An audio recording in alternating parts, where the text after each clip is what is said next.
If you really want to understand the huge societal shifts happening in 21st century China, you have to look past the big economic numbers. You have Mm-hmm. to follow the people, specifically this phenomenon that's been called the sea turtle wave. Right. These are highly educated Chinese citizens who went overseas to study or work. And many of them became evangelical Christians while they were abroad. And then they came home in massive, massive numbers. And the demographic shift, well, it created a completely unique spiritual landscape. Yeah. The source material we're diving into today, the story of an overseas returning church in urban China, and it really illustrates the scale of this. It's staggering. I mean, in 2003, you're looking at about 20,000 students returning each year. Which is already a lot. It is.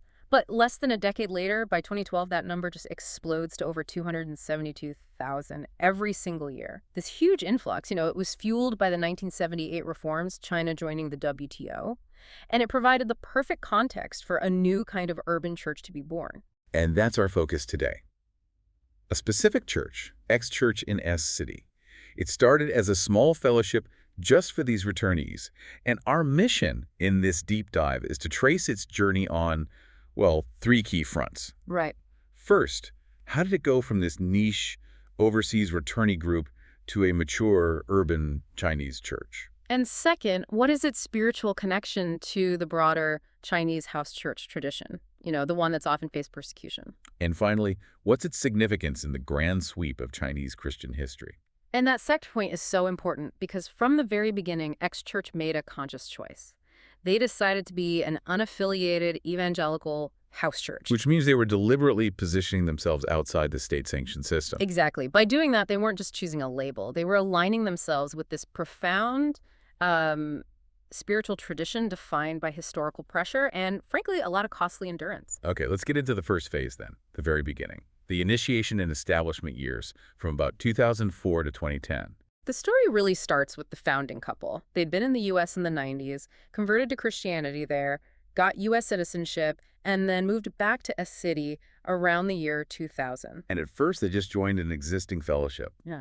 But the community of returnees was just growing too fast. It was.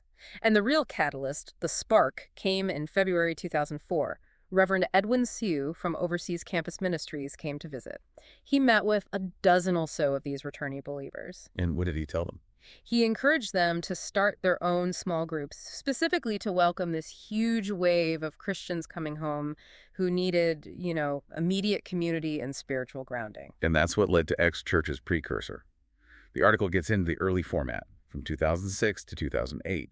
And it's so revealing about the kind of community they were trying to build. It really is. You have these small groups, 10 to 20 people, meeting in homes. And it was very intentional. The source describes a typical Sunday. You'd join a host family, and you'd share home-cooked meals. Yeah, things like steamed pork buns, sausage and rice dishes, things that felt like home. Exactly. It was an effort to replicate the comfort and familiarity they'd had in their church fellowships overseas. It created this immediate sense of belonging. Which is so crucial when you're in that transitional phase, coming back home after years away. But their success kind of forced their hand. Right. By 2010, the church wasn't just sea turtles anymore. Right. They started attracting local urban white-collar workers, different age groups. It was becoming much more diverse, so the core team had to get organized. And they developed this central kitchen idea. Yeah, which basically meant they centrally managed resources and rotated leadership across, I think, about a dozen different small groups. But this growth, it forced a real identity crisis. Were they a niche fellowship just for returnees, or were they something else? Exactly. Were they going to evolve into a genuinely local, diverse urban church? And after a lot of discussion, they chose the latter. They opted for a congregational model open to everyone. That was the first major transformation. Which brings us to phase 2, from small group to local congregation. This is roughly 2011 to 2017, and this was a complicated period. Very complicated. On one hand, the societal environment in China was tightening, but on the other, you had a lot of resources, experienced leaders, and new ideas flowing into urban churches. A lot of that was energized by the 2010 Cape Town-Lausanne Congress. That was a big part of it. And this is when X-Church really starts to professionalize, to apply a more global managerial approach. A pastor and his wife, Pastor C, they had tons of experience in North American Chinese churches. They came in to lead this formal transition. They did. And they took a huge step in 2012. They leased office space, a dedicated place for weekly Sunday worship. Which for an unregistered church is a very bold move, a real statement of intent. It is. But what was really strategic was their plan for a gradual withdrawal. The founding couple and Pastor C, they deliberately started shifting responsibility to local coworkers. So it wasn't just about the congregation becoming more local, but the leadership too. Precisely. And Pastor C implemented this very systematic training program. He introduced an adult Sunday school concept based on Rick Warren's base running idea. What was the goal there? The goal was to give all these coworkers who came from very different professional backgrounds a shared language, to equip them quickly and uniformly so they could lead and potentially plant other churches in the future. That's a huge break from the old-style house church model, which was often very informal, very mentorship-driven. A major break. But what's also fascinating is the balance they struck. They stayed very conservative on fundamental theology, true to their heritage. But they were more open on other things. Yeah, like church governance. For instance, they were supportive of women in teaching ministries, which wasn't always a given. And the article highlights their approach to pastoral care, especially around mental health, which feels really pioneering for a conservative house church. It was incredibly pioneering. They recognized that their congregation, full of high-achieving professionals, was dealing with modern urban pressures. Depression, anxiety. Things that other churches might sweep under the rug. Or just label as a spiritual problem, like being unspiritual or demon-possessed. X-Church started addressing these issues from psychological and even neuroscientific perspectives. Wow. And they also welcomed and accompanied men with same-sex attractions, encouraging them to hold on to their faith within the community. It was a kind of pastoral pair that really prioritized relationship over judgment. So by 2017, this whole localization phase is pretty much complete. It is. The shift from missionary leadership to local leadership is done. They draft their own confession of faith, a church constitution, they formalize their structure. X-Church is now a major emerging urban church. But that period of, let's say, smooth growth, it comes to a very abrupt end. It does. And that brings us to phase 3, challenges, crisis, and confirming their house church identity. This is from 2018 to today. The turning point seems to be February 2018, with the new regulations on religious affairs. That was definitely the signal. It kicked off a new, much more intense wave of external pressure. And then you add in the COVID pandemic and the emigration wave that the source calls the run trend. The whole environment just became profoundly unstable. The church got hit with 3 major shocks. The first was in 2019. Yes. Minister A, who was their first full-time local pastor, he was questioned by state security. And that immediately ended his service at the church. Just like that. A huge leadership vacuum. And the second shock came 2 years later, in 2021. The police raided their rented office space. This was part of a big campaign to eliminate religious activities in office buildings.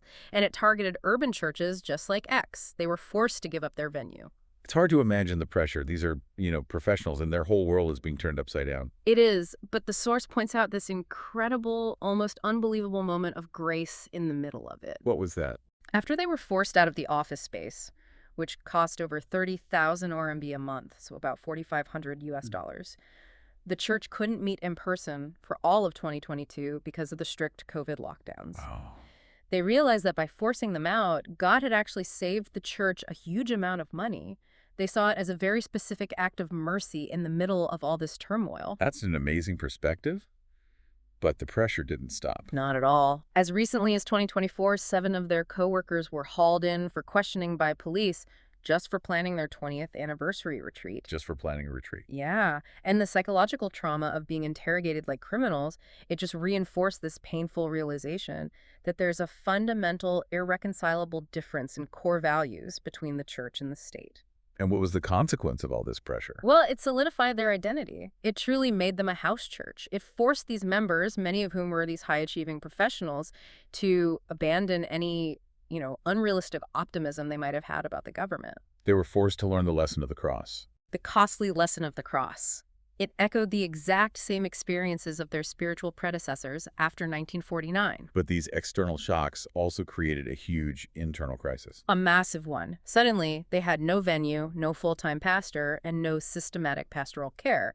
And this exposed a real weakness. The super pastor myth. Exactly. And a deeper sort of consumerist mentality in the congregation. This idea that you just hire a professional pastor to provide religious products like sermons and counseling. And the crisis forced them to see that wasn't sustainable. It was a painful but necessary wake-up call. The church needed to grow up and stop being a consumer. So new leadership proposed a solution, moving toward an ordained elder system for shared governance. This is about collective shepherding, not relying on one person. Exactly. It's the congregation accepting that shared pain and shared responsibility are necessary for survival, especially in an unstable environment. So X-Church has gone through this incredible transformation under fire, which brings us to our second key question. What is their spiritual lineage? Right. Because unlike some urban churches in the 90s, they didn't have a direct connection to an older persecuted preacher. So people would ask, which denomination does X belong to? How do you answer that? You have to trace it back, globally and historically. The line goes from the returnee wave back to the North American Chinese churches they came from. And those churches grew out of student Bible studies. Following the Chinese student revival in the 1940s, which itself traces all the way back to the indigenous fundamentalist movement in China in the 1930s. It's a really complex family tree. Professor Yao's analysis helps here, right? He talks about how the Chinese church matured in the first half of the 20th century. He does. It integrated the faith brought by 19th century missionaries like the China Inland Mission, and it created this unique trans-denominational legacy, really cemented by the Chinese Union version of the Bible. And that legacy is the spiritual DNA we're tracking. It is. And after 1949, that inheritance split. One stream stayed in mainland China and became the house church movement. The other stream flowed overseas with students and immigrants, and it shaped the global Chinese churches that X's founders came from decades later. So X-Church is basically a branch of that original Chinese church bloodline that went abroad, adapted, and then came home. Precisely. It's a powerful reconvergence. While the traditional house churches on the mainland remain very fundamentalist, X was evangelical from day one. Its story is unique. It's a modern evangelical urban church being forced by pressure to fully embrace the costly post-1949 spiritual tradition. Globalization brought the faith out, and pressure brought the maturity back in. The returnees at X are really the fruit of global student ministries, the gospel flowing from every place to every place. And that global DNA, it still defines their culture. They have cross-cultural thinking, a global perspective, and a unique pastoral sensitivity. Their leaders consciously avoid patriarchal control, seeing themselves as individuals with limited ability and responsibility working together. Which leaves us with the core, ongoing challenge, our third mission point, and something for you, the listener, to really think about. X-Church receives so many resources, so much grace through missionaries and global networks. The question is, how does it now navigate these crises, internal and external, to transform from being a receiver of grace into a true channel of grace for the mission field all around it? That question really brings to mind the words of Reverend Moses Yu, who was a leader back in that 1940s student revival. He said, "Who among us truly knows what the great era will be? Human vision is limited, but God knows. We need only submit to His guidance and remain faithful." So in a time of profound uncertainty, when success isn't guaranteed, what is the greatest test of faithfulness? Is it building successful institutions? Or is it simply enduring and remaining true to the gospel until the return of Christ? Something to mull over until our next deep dive.